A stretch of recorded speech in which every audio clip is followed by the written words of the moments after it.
नमस्कार दोस्तों, स्वागत है आपका एक और नई वीडियो में। बात करेंगे कच्चे कर्मचारियों के बारे में। पार्ट 1 में कौन से कर्मचारी आते हैं, पार्ट 2 में कौन से कर्मचारी होते हैं, पार्ट टाइम में कौन से कर्मचारी आते हैं। और जो जॉब सिक्योरिटी एक्ट है, 58 साल जो जॉब सिक्योरिटी एक्ट देने का काम किया जा रहा है, वो किन कर्मचारियों पर लागू होगा, कौन से कर्मचारी इसके दायरे में आएंगे। तो कंप्लीट जानकारी आपको इसी वीडियो में मिलेगी। और चैनल पर नए हैं तो चैनल को सब्सक्राइब कर लेना। कच्चे कर्मचारियों से जुड़ी और कोई जानकारी आपको चाहिए तो कमेंट सेक्शन में कमेंट कर सकते हैं, उस पर आपको डिटेल वीडियो प्रोवाइड करवा दी जाएगी।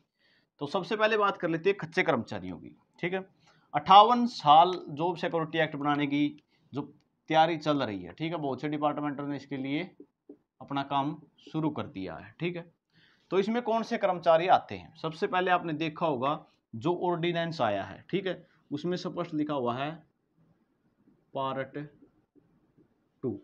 ठीक है, तो पार्ट 2 में आते कौन से कर्मचारी हैं। तो पार्ट 2 में वो सभी कर्मचारी शामिल हैं जो एक एडवर्टाइजमेंट बेस्ड लगे हैं। ठीक है, अनुबंध आधार पर भर्ती निकाली गई और उसके बेस पे लगाई गई। ठीक है, साथ में क्या सिस्टम है,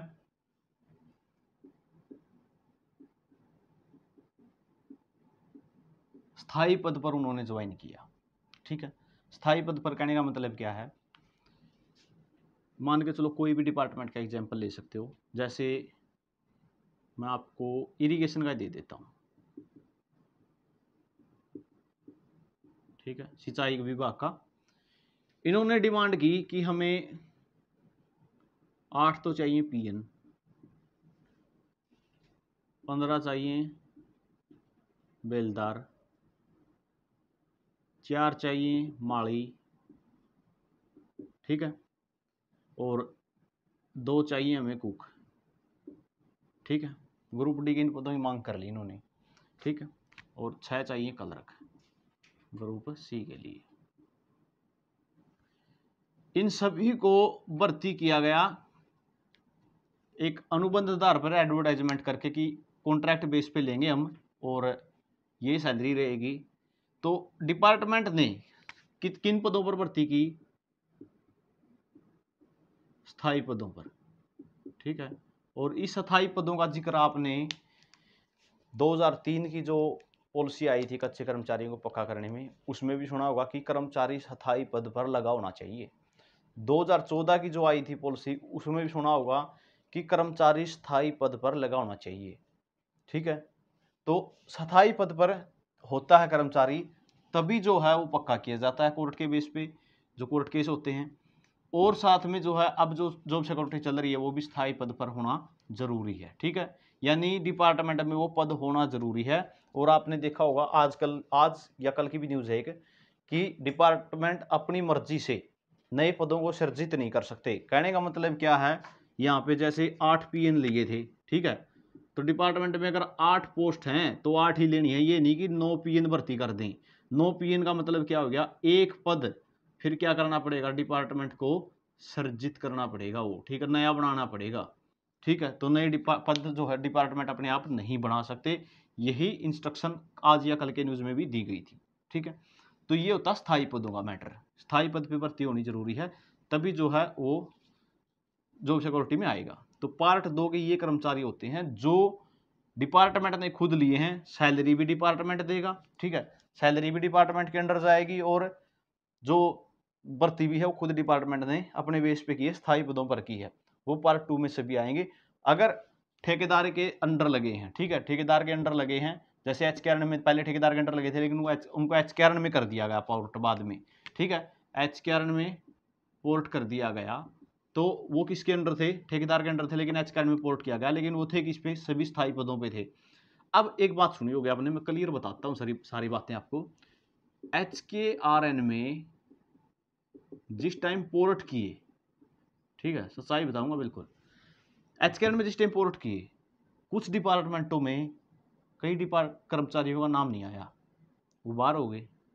क्यों, क्योंकि डिपार्टमेंट में पद थे मान के चलो 15 और कर्मचारी लगे हुए हैं 35, 20 का नाम नहीं आया। क्यों, जब डिपार्टमेंट के पास पद ही 15 खाली हैं तो कितने दिखाएंगे, 15 ही दिखाएंगे। वो सर्जित पद तो, स्थायी पद तो 15 ही हैं, 35 कैसे दिखा देंगे। तो 20 किस कारण से बाहर हुए, इसी कारण से बाहर हुए।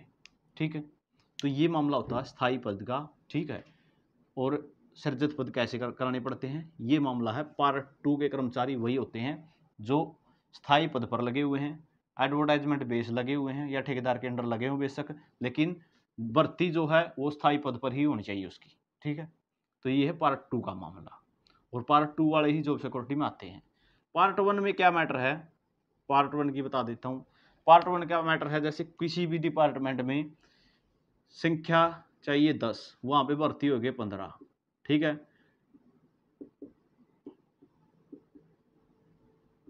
ठेकेदार के अंडर ही आपका काम होगा, ठेकेदार के अंडर ही सैलरी आएगी। जो डिपार्टमेंट है वो क्या करेगा, सैलरी देगा ठेकेदार एजेंसी को, जो भी एजेंसी है, जिस भी एजेंसी का जो ठेकेदार है उस एजेंसी को देगा, और वो एजेंसी, वो ठेकेदार जो है पैसे सारे क्या करेगा, पार्ट 1 वालों के जितने भी कर्मचारी हैं उनको देगा, उनके खातों में वहाँ से जाएंगे। आपने देखा होगा अभी जो HKRN में आए हैं, ठीक है, साल भर पहले 2 साल पहले जो HKRN में आए, वो पहले बहुत सारे ठेकेदार के अंडर थे, अब उनको पोर्ट करके HKRN में लेके आया गया। तो पहले तो सैलरी मिल रही थी उनको 12-12 हज़ार रुपये, अब 15-16 हज़ार रुपये मिलने लग रही है, ठीक है। बहुत से ऐसे थे जिसको सैलरी मिल रही थी 9400 रुपये, अब मिल रही है 14 हज़ार रुपये, ठीक है। क्यों, क्योंकि जो ये बीच में कमीशन वाला मैटर था ना, ये खत्म हो गया, ठीक है। तो पार्ट 1 में जो कर्मचारी लगे हुए हैं, ठीक है, पार्ट 1 में जो कर्मचारी लगे हुए हैं वो स्थायी पद पर हों, ये जरूरी नहीं है, ठीक है। तो पार्ट 1 वालों को इसी कारण से जो है जॉब सिक्योरिटी में नहीं लिया जाता, ठीक है। पार्ट 1 वालों को जॉब सिक्योरिटी में इसीलिए नहीं लिया जाता, क्यों, क्योंकि ना तो EPF का मैटर करते इनका, ठीक है, किसी का कट गया किसी का नहीं, ऐसे ही अंधा खाता चलता था, ठीक है। तो पार्ट 1 वालों को इसलिए नहीं लिया जाता। पार्ट टाइम वालों का क्या है, पार्ट टाइम वालों को आपको बता देता हूँ। बहुत से पद ऐसे होते हैं जहाँ कुछ ही घंटों का काम होता है, ठीक है। जैसे स्कूल में सफाई कर्मचारी है, सुबह 2-3 घंटे काम कर दिया, ठीक है, क्या हुआ ये, पार्ट टाइम, ठीक है, पूरा दिन अपना कुछ करो। कुक हैं, ये भी बहुत सारे पार्ट टाइम मिलेंगे आपको, ठीक है। तो इन कर्मचारियों से क्या है, एक दिन में 2 से 4 घंटे काम ले लिया जाता है, और उसके हिसाब से ही, घंटों के हिसाब से इसको सैलरी मिलती है, ठीक है। तो ये पार्ट टाइम में आते हैं, ना ये जॉब सिक्योरिटी में आएंगे, ठीक है। जॉब सिक्योरिटी में कौन से आते हैं, सिर्फ और सिर्फ पार्ट 2 वाले, जो स्थायी पदों पर लगे हैं, रेगुलर हाजिरी लगती है उनकी, ठीक है। जो 240 दिन वाला सुना ना आपने, साल में 240 दिन होने जरूरी हैं, तो वो तो इनके ही होंगे, इनके 240 दिन कहाँ से कर दोगे, ठीक है। ये तो दिन में काम ही 2-3 घंटे करते हैं, इसी तरीके से इनका है, ठीक है ना। EPF का रिकॉर्ड मिलेगा ना, और तो लगभग ये मामला तो अब ठेकेदार वाला तो बंद ही कर दिया, क्योंकि सारी भर्तियां किसके थ्रू होती हैं, HKRN के अंडर होने लगी, ठीक है। तो ये मामला भी क्लोज ही कर दिया। एक तो ये जो गैप था सैलरी का, काम कोई करता था, सैलरी कितनी मिलती थी, कमीशन कोई कमाता था, ठीक है। तो ये तो मामला अब जो है क्लोज ही कर दिया। HKRN के माध्यम से ही भर्तियां, जो अनुबंध आधार पर जो भर्ती होनी है HKRN के माध्यम से ही हो रही है। तो ना तो पार्ट टाइम वाले जॉब सिक्योरिटी में आएंगे, ना पार्ट 1 वाले, पार्ट 2 वाले आएंगे, और पार्ट 2 वाले स्थायी पद पर भर्ती होनी जरूरी है, ठीक है। और आपका जो है EPF वाला मामला और ये कंप्लीट होना चाहिए। अगर HKRN में लगे हुए तो कोई दिक्कत है ही नहीं आपको, ठीक है, फिर तो हो स्थायी पद पे, क्योंकि HKRN में सभी को क्या है, स्थायी पद वालों को ही पोर्ट किया गया है। और पद से ज़्यादा भर्ती करने पर जो पद सृजित कैसे होते हैं वो आपने देख ही लिया होगा, ठीक है। तो ये जानकारी आपके लिए रहेगी, क्या है पार्ट 1 और क्या है पार्ट 2। पार्ट 2 में सीधा ठेकेदार के अंडर भर्ती, ठीक है, कोई भी एजेंसी भर्ती करे। पार्ट 2 में सीधा जो है, पार्ट 1 में ठेकेदार के अंडर है सीधा, पार्ट 2 में क्या है, स्थायी पदों पर भर्ती डिपार्टमेंट के द्वारा, डिपार्टमेंट सैलरी देता है, इसमें ठेकेदार सैलरी देता है, ठेकेदार जो है डिपार्टमेंट से बात करता है, डिपार्टमेंट जो है ठेकेदार को ही, एजेंसी को ठेका देते हैं कि हाँ हमें इतने कर्मचारी चाहिए, ठीक है। तो ये मैटर होता है। और पार्ट टाइम का आपको पता ही है, 2-3 घंटे ड्यूटी लेना, ठीक है, 2 घंटे 4 घंटे, या फिर इस तरीके से कह सकते हो जैसे इरिगेशन डिपार्टमेंट में है बेलदार के, ठीक है।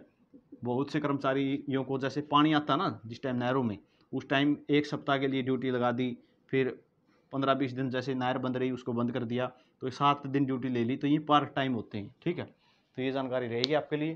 जानकारी कैसी रही कमेंट करके ज़रूर बताओगे, और कोई जानकारी चाहिए आउटसोर्सिंग कर्मचारियों से जुड़ी हुई कमेंट कर सकते हो, डिटेल से वीडियो आपको मिल जाएगी। और चैनल को सब्सक्राइब जरूर कर लेना, टेलीग्राम ग्रुप से जुड़ सकते हो, लगभग 18,500 कैंडिडेट जुड़े हुए हैं। लिंक डिस्क्रिप्शन में है। वीडियो आपने देखा इसके लिए बहुत बहुत धन्यवाद।